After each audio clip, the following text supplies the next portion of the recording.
Westminster does not rattle easily. But what unfolded in the Commons this week was something different. A Prime Minister visibly squirming, dodging and deflecting under a wave of pressure that kept coming from every direction. This wasn't just a difficult PMQs. This was Keir Starmer being cornered by questions he clearly did not want to answer, and the whole chamber noticed.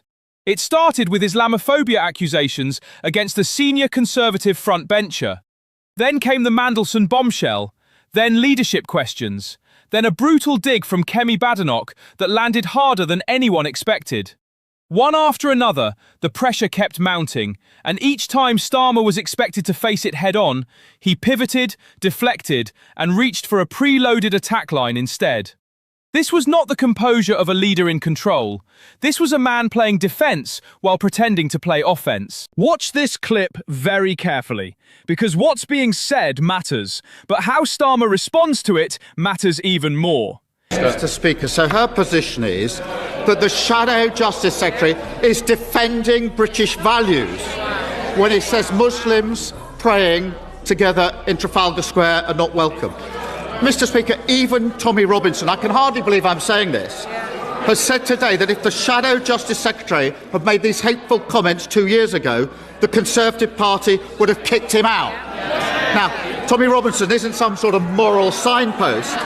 He was pointing out how much their party has changed. They're more inclined to his views, and he's right about that. The fact that he's sitting on her front bench shows she's too weak and has got absolutely no judgment.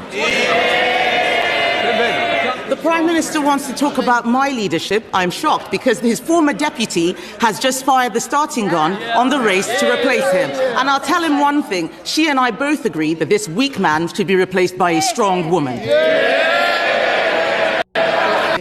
Andrew Snowden. Thank you very much, Mr. Speaker. Every week the Prime Minister comes here and reads out this pre-scripted nonsense that bears no resemblance to the questions he's actually asked.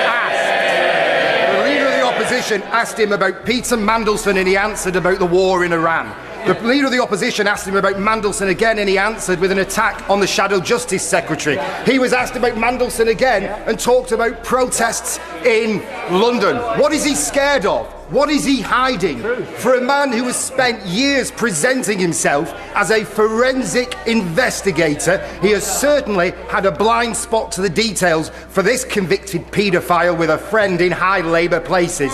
So I shall ask him again, when he found out that Lord Mandelson had an ongoing relationship with the convicted paedophile Jeffrey Epstein, did he speak to him personally before appointing him ambassador to the United States?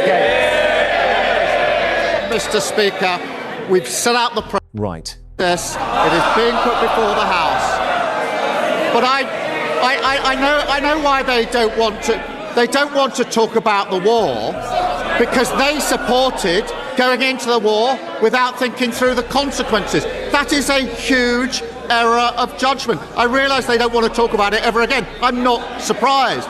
Nor do they want to talk about the Shadow Justice Secretary saying that Muslims are not welcome to prayer in Trafalgar Square. She should remove him from their front bench, or I suspect he'll be up there next on that trail. If you believe. Here's what this moment actually revealed.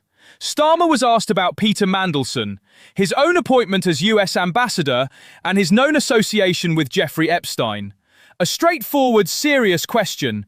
And instead of answering it directly, Starmer pivoted to the Iraq War, then to the Shadow Justice Secretary, then to protests in London. 3 different answers to the same question, none of them the actual question. That is not forensic. That is evasion dressed up as rhetoric. And the irony is devastating. This is a man who built his entire political brand on rigour, on evidence, on holding others to account as Director of Public Prosecutions. Yet when pressed on why he appointed someone with a documented relationship with a convicted paedophile to one of Britain's most senior diplomatic posts, he couldn't give a straight answer. Wouldn't give one. Then came Badenoch's moment, and she made it count. When Starmer tried to attack her leadership, she turned it straight back on him.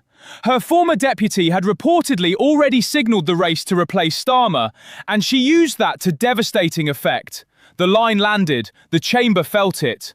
Starmer's attempt to link the Conservatives to extremism through the Shadow Justice Secretary comments was politically calculated, but it also exposed something uncomfortable. When you're invoking Tommy Robinson as a reference point for how far your opponents have fallen, you've entered unpredictable territory. It can land. It can also backfire. And in a chamber already bristling with tension over Islamophobia, the Mandelson scandal, and internal Labour pressure, it felt less like strength and more like desperation to change the subject. The bottom line is this: a Prime Minister who deflects this consistently on questions this serious is not projecting control. He's signalling that there are things he cannot defend, and in Westminster, that silence speaks louder than any scripted line ever could. If you found this insightful, don't forget to like, subscribe, and turn on notifications so you never miss a moment like this broken down properly.